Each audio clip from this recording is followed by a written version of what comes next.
মিশো আমাকে ফ্রিতে গিফট দিল, আমি তো ভাবতেও পারছি না। হাই, আমি Bidisha, welcome to another mini blog. আরে ওয়েট, মিশো আমাকে কি ফ্রি গিফট দিল সেটা তো পরেই দেখাচ্ছি। সকালে উঠেই ফ্রেডি সেডি হয়ে বেরিয়ে পড়লাম কলেজের উদ্দেশ্যে। আচ্ছা, এটা কোন স্টেশন বলতে পারবে তোমরা? যদি কেউ চিনতে পারো তাহলে অবশ্যই কমেন্ট করে জানিও। এক্সাম স্টার্ট হচ্ছে, তার জন্য আমাদের প্রজেক্ট জমা হ্যান ত্যান তো চলতেই থাকছে। তারপর বাড়ি ফিরে ম্যাগি করে খেলাম। তো এইবার আসি ফাইনাল কথা। তো মিশো থেকে আমি হ্যান্ডমেড জুয়েলারির জন্য ব্যাঙ্গেলস এর কিছু র মেটেরিয়াল অর্ডার দিয়েছিলাম, সেটাই আজকে রিসিভ করলাম।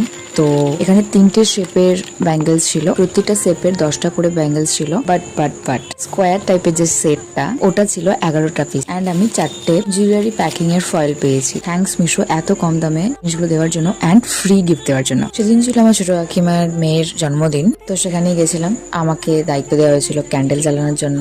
3 টাইম অ্যাটেম্প করার পর ফাইনালি জ্বালাতে পেরেছি। কেক কাটিং এর পর কেক মাখিংও হচ্ছে, এই দেখো পালিশ করা হচ্ছে। তো আজকে চললাম, দেখা হচ্ছে নেক্সট ভিডিওতে।